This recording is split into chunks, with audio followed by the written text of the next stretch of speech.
Après un hiatus de 3 mois, on retrouve avec grand plaisir nos 5 compères qui nous expliquent que petit à petit, la vie est en train de reprendre ses droits. Il y a Gaspard qui est arrivé le 13 juillet. Voilà. Donc on est 3. Il est en pleine forme, tout va bien. Un gros bébé, 4 kilos. Donc parfait.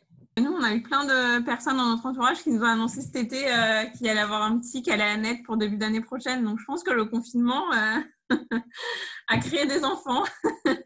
Non, on continue, je te dis, on continue à faire du sport, on continue à aller au cinoche, on continue à aller au restaurant et à recevoir des amis, quoi. Ok, moi j'ai envie de mourir le plus tard possible. Et donc je vais mettre mon masque pour faire attention, je dis à mes enfants de faire attention. Et de là, je ne vais pas leur dire arrêtez de vivre, arrêtez de voyager. Nous, on a prévu d'aller à Majorque là, au mois d'octobre, j'espère qu'on va pouvoir aller. Nous, on continue notre vie. Je suis retourné depuis la semaine dernière à la salle de sport. Donc ça, c'est quelque chose que je n'avais pas fait depuis le confinement non plus. Là, je vais retourner aussi au musée, je vais aller au Palais de Tokyo là, demain. Donc petit à petit, tout ça reprend. Mais par étapes. En termes de sortie, ce sera… Non, c'est absolument pas revenu comme avant le confinement. Hein.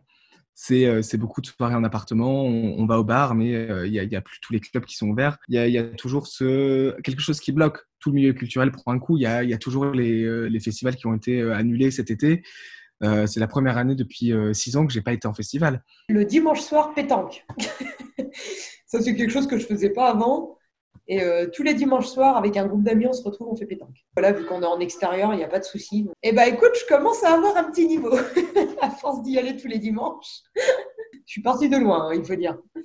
Mais sinon, non, c'est vrai que j'ai pas changé grand-chose à mes habitudes, moi. Enfin, je te dis, les seuls trucs que je fais plus, c'est pas moi qui peux pas les faire, c'est que c'est fermé, quoi.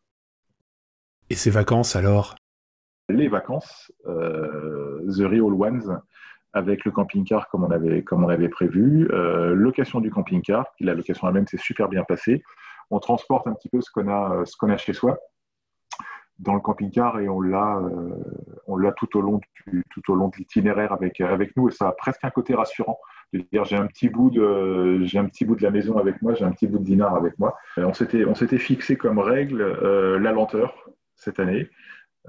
En fait, c'est pour ça qu'on n'avait pas d'objectif, parce que dans notre approche, avoir un objectif, ça veut dire forcément essayer de rejoindre l'objectif et donc inconsciemment le rejoindre au plus vite. On a fait Nord-France. Arrivé dans le nord de la France, on s'est dit bon, on n'est pas bien loin de la Belgique, de la frontière, on va passer la frontière belge. Arrivé dans l'est de la Belgique, on s'est dit on n'est pas bien loin de la frontière hollandaise. Ça a fait du bien un petit peu de s'extraire de la France pour aller s'intéresser un petit peu à un autre pays, à voir un petit peu comment les gens pensent ailleurs, et voir comment ils approchent aussi le coronavirus. Alors, autant la Belgique est hyper précautionneuse, et c'est masque obligatoire dans 99% des centres-villes, à peu près partout, globalement, du moment que tu descends de ta voiture, pour ainsi dire, il faut porter un masque. Dès lors qu'on arrive en Hollande, alors là, c'est complètement l'inverse, c'est que le masque, c'est nulle part. Ça a été très amusant, parce qu'arrivé en Hollande, il fallait qu'on fasse quelques achats pour le repas du soir, donc direction le supermarché du coin avec notre masque sur le nez. Bon. Et au bout de 5 minutes dans le supermarché, je vais voir ma femme, je dis, il y a un truc qui me choque, je sais pas, j'arrive pas à voir ce que c'est. Il y a un truc qui va pas. Bon. Et on regarde autour de nous et on était effectivement les seuls à porter le masque dans le magasin.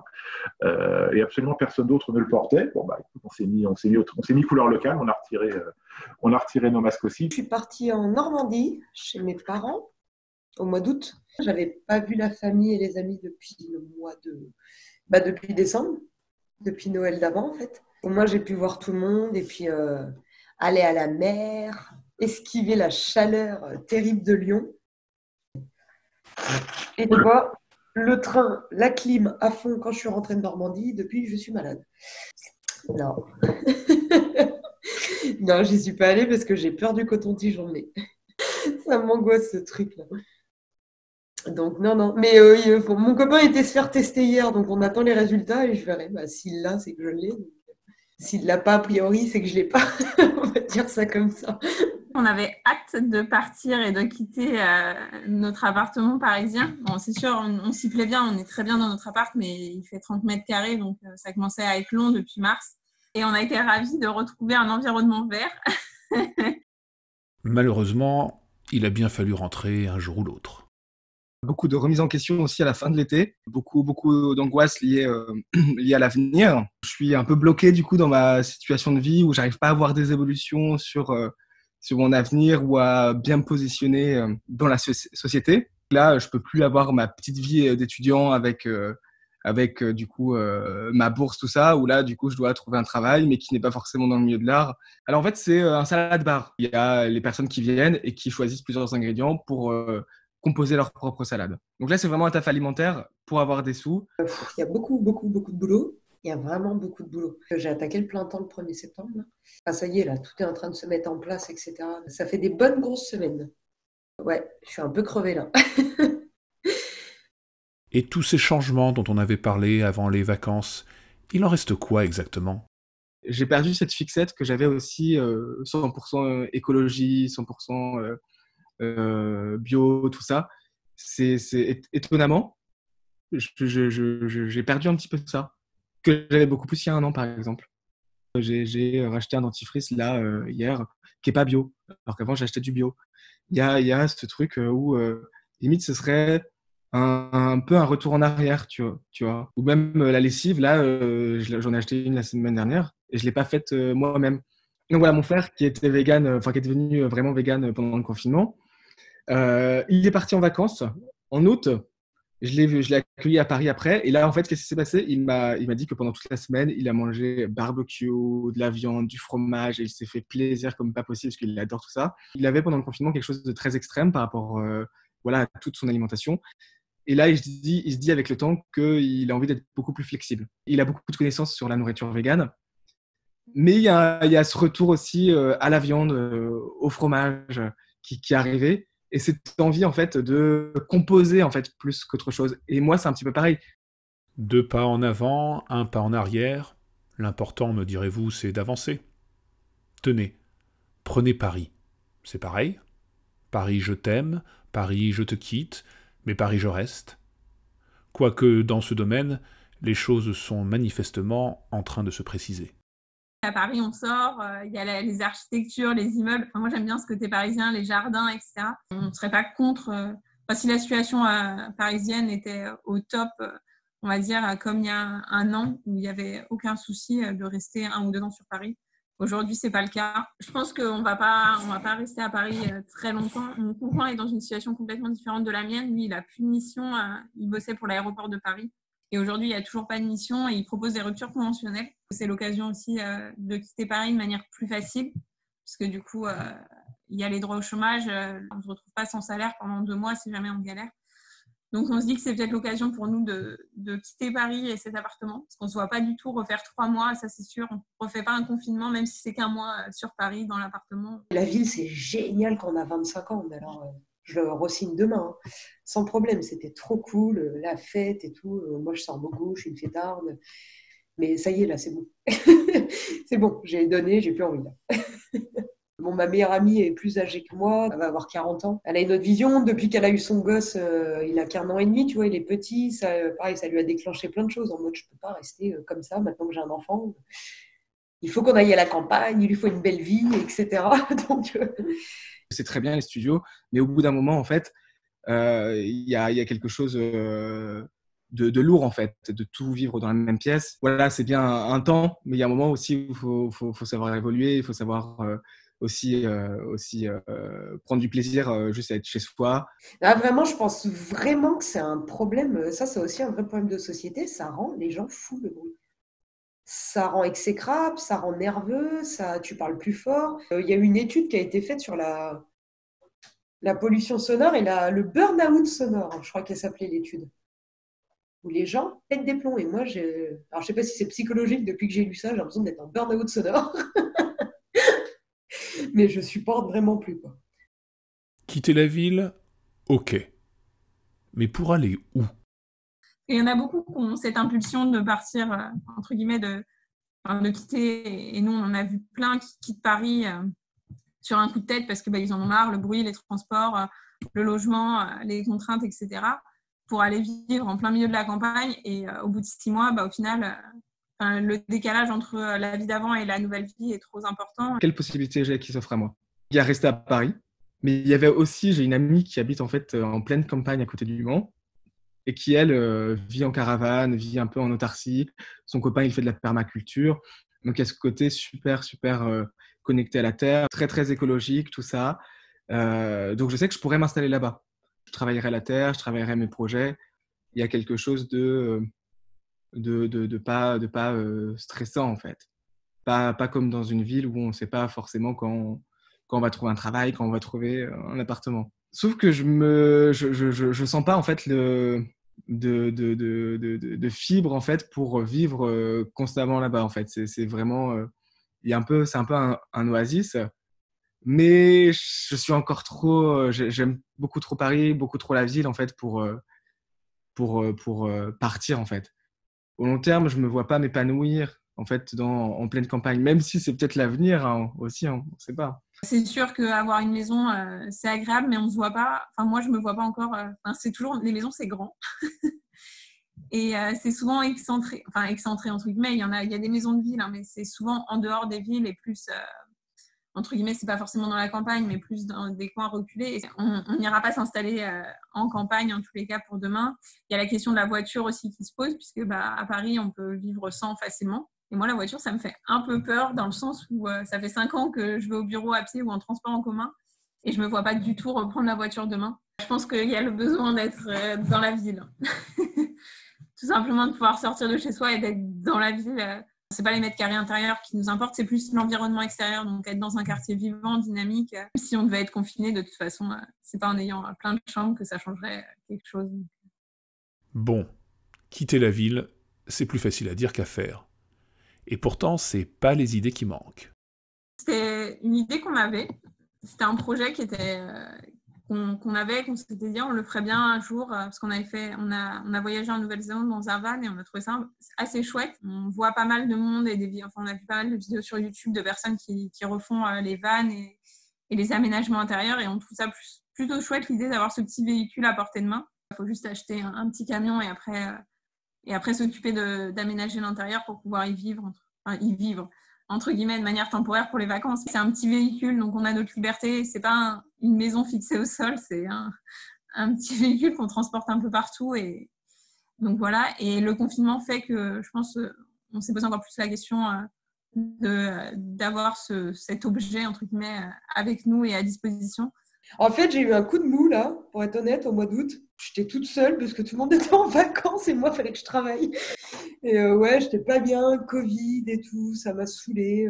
J'ai vraiment eu un coup de pas bien, j'en ai parlé à ma meilleure amie, elle m'a dit, tu sais quoi, vas-y, on y va là. On y va, on se pose, on parle du projet, on va acheter le terrain, on y va, c'est maintenant. Et du coup, ça m'a remis la patate. Moi, j'avais quand même le projet d'acheter un terrain avec une tiny house et tout que je voulais dans la Drôme. Là. C'est le but du projet, quoi. C'est de vivre en totale autonomie. Et puis après, autour de ça, on veut créer un projet d'expérimentation pour les gens qui font de la low-tech.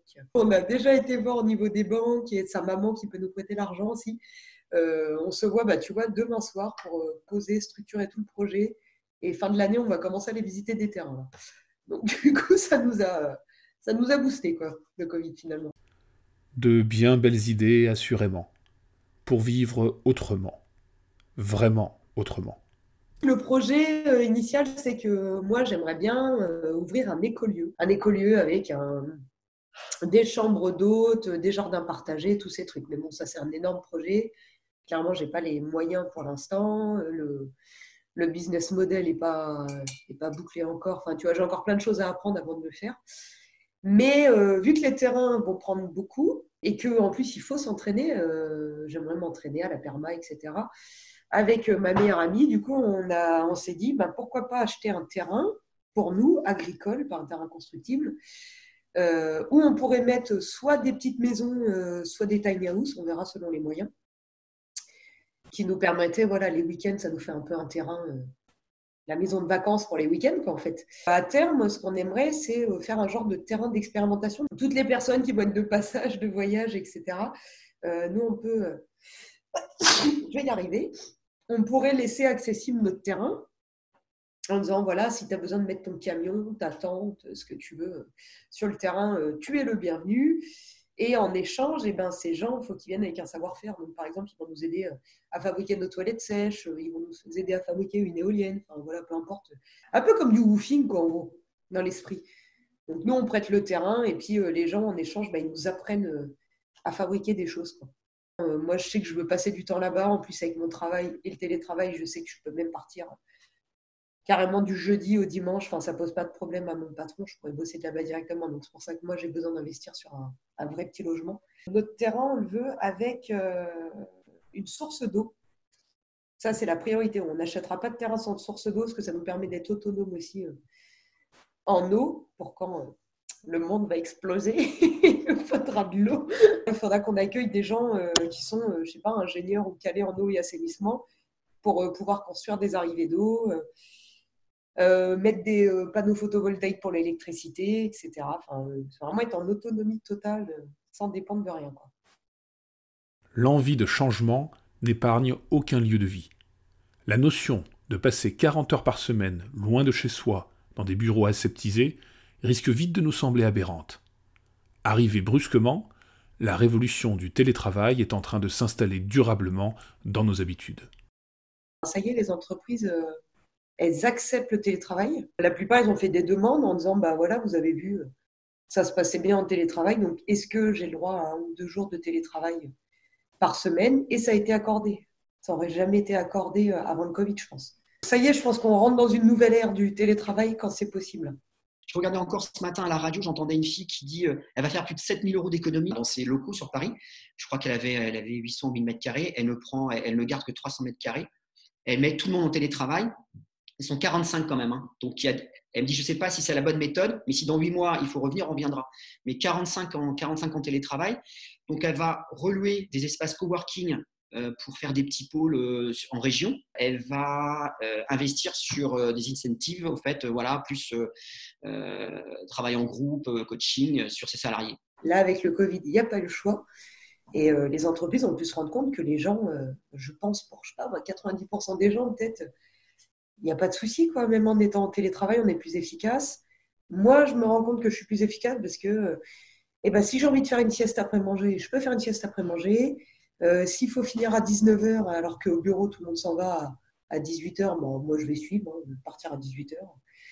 Enfin, on est dans une autre rythmique, alors que là, ça roule. Et si le matin, je suis fatiguée, que je me prends 1 heure de plus, c'est pas grave, je vais décaler mon heure du midi. Enfin, le fait d'être plus flexible, quand on travaille quand on est vraiment à fond et motivé, du coup, on travaille beaucoup mieux, quoi. Moi, je suis en train pour moi, c'est un peu différent parce que je peux me permettre d'être chez moi, mais voilà, le vendredi, je suis en télétravail. Ça y est, ça fait 2 vendredis que je le suis. Je suis en train j'ai toujours, en tant que chef d'entreprise, j'ai toujours quand même cette culpabilité de ne pas être au boulot et de se dire, ouais.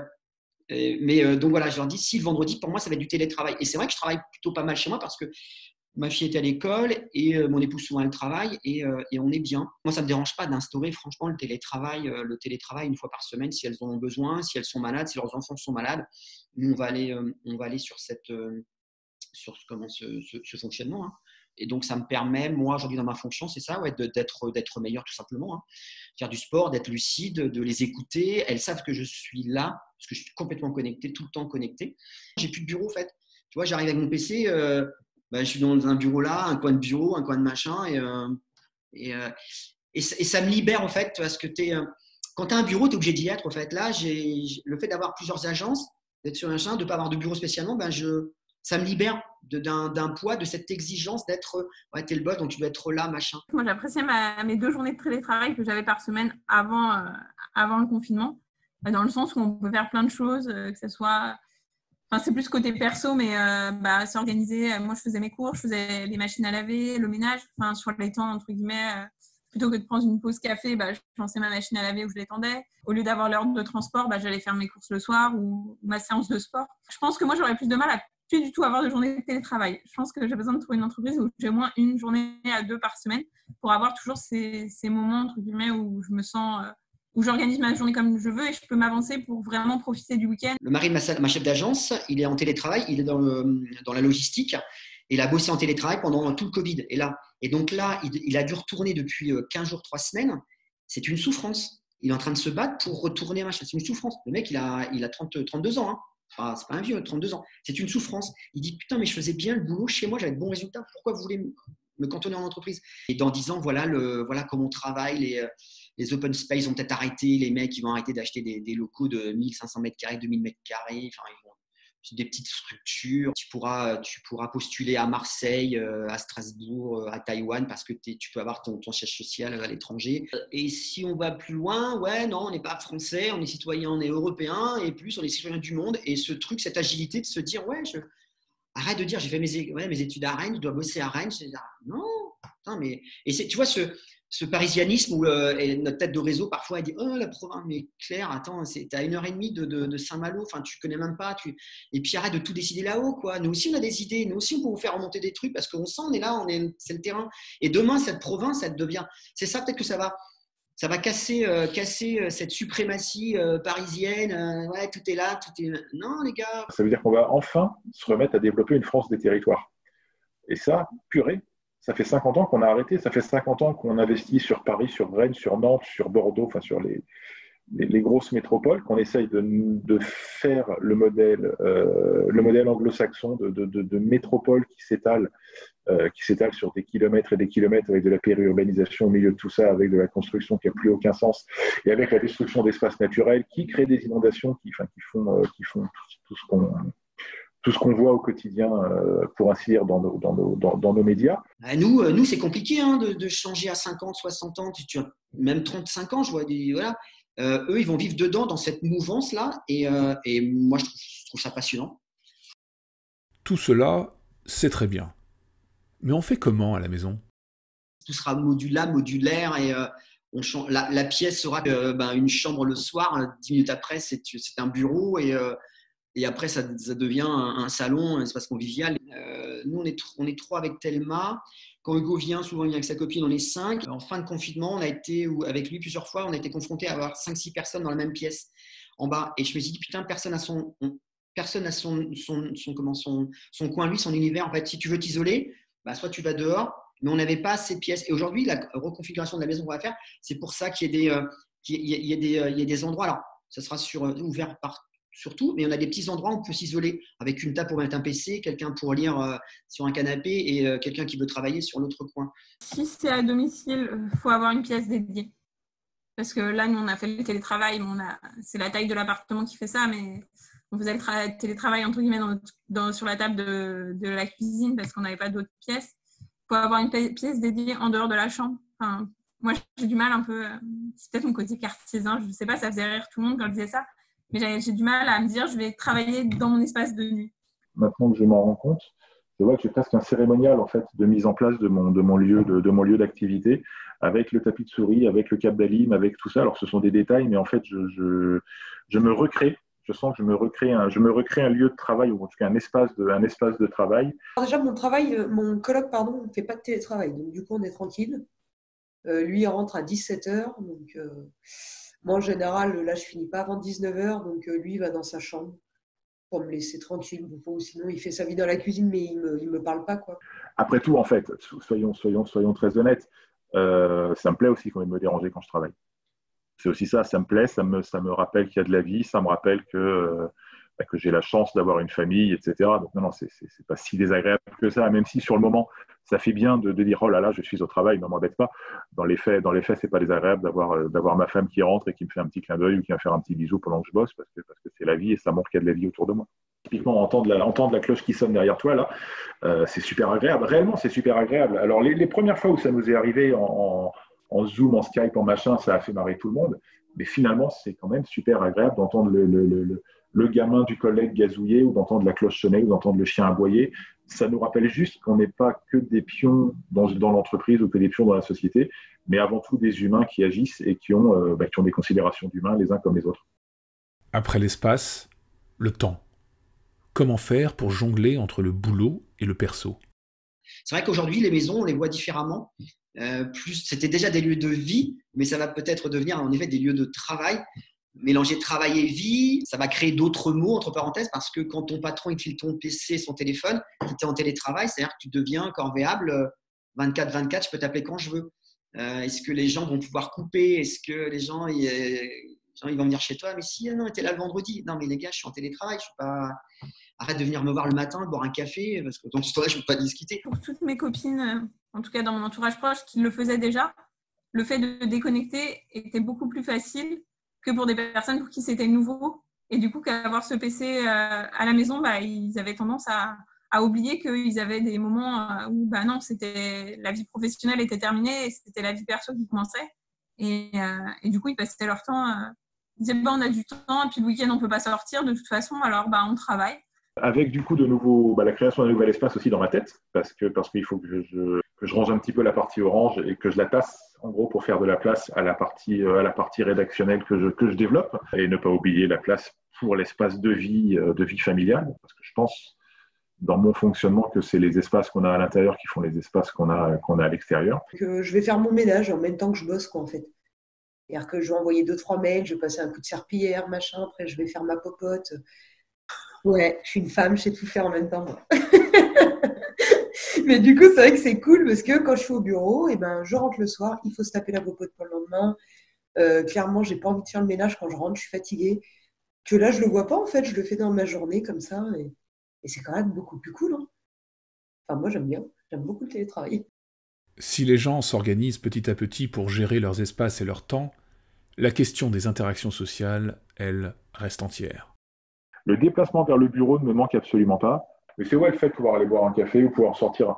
C'est pouvoir sortir un peu le midi, pas nécessairement au resto, mais discuter 5 minutes autour d'un sandwich, ça peut me manquer un petit peu de temps en temps. Et après, passer à 5 jours complets, je sais pas. Je pense que si c'est sur une courte période, ça va, mais sur une longue période, ça reste particulier de ne plus avoir ce contact, entre guillemets, professionnel, même si c'est un contact professionnel, mais ça reste une ouverture de discuter avec ce collègue. Enfin, moi, j'ai toujours apprécié avoir ces moments d'échange en dehors des moments où on parle bureau. Là, quand tu es chez toi, tu ne vas pas dire aux autres on prend un café maintenant. Enfin, tu prends ton café tout seul et puis tu es tout seul et tu n'as pas ces échanges où ils te donnent leur bon plan, ce qu'ils ont fait ce week-end ou ce qu'ils vont faire demain et ce qu'ils ont été voir au cinéma. Enfin, c'est des petites conversations toutes bêtes, mais ça permet d'avoir des liens quand même avec des collègues. Et le coworking ? Vous y avez pensé au coworking ? Des espaces de vie, des espaces de travail collaboratif, ce qu'on a appelé le coworking en local. J'attends réellement qu'il y en ait un qui ouvre à Dinard et qu'Orange nous autorise à aller bosser dans des espaces de coworking. Si on peut être en coworking, ça peut être cool. Tu découvres des personnes qui bossent dans une autre entreprise que toi sur d'autres sujets et parfois d'autres métiers, donc c'est sympa, ça permet aussi d'avoir une autre ouverture. On va recréer des endroits comme ça. À notre initiative, je parle des citoyens qu'on est tous, à notre initiative et sans attendre que ce soit notre patron qui nous autorise à le faire ou notre patron qui le monte. Il faut qu'on passe du statut de simple citoyen consommateur à celui de citoyen entrepreneur pour notre vie, pour nos quartiers, pour nos villes. On va se réapproprier le local, on va revivre... On va découvrir notre voisinage, découvrir le local, et puis je vais peut-être enfin traverser cette avenue et aller voir ce que c'est le bâtiment qui est juste en face, là, qui s'éclaire tous les soirs à 21h et qui s'éteint à 5h le lendemain matin.